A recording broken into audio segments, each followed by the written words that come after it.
Here are the three main ways of creating mobile applications and how they differ in terms of performance and more.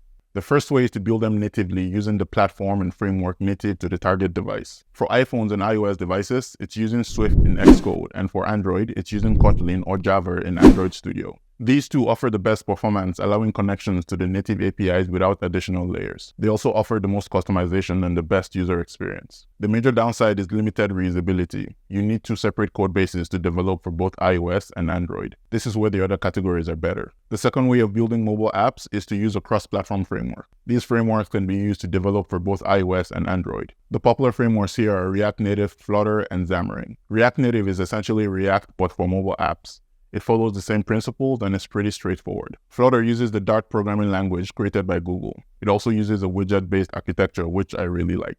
I developed a mobile app and deployed it to the iOS App Store and Google Play Store using Flutter, and it was a great experience. The project video is up on my YouTube channel. You know where the link is. Xamarin uses C# and the Microsoft.NET platform. It's a great option if you're familiar with .NET.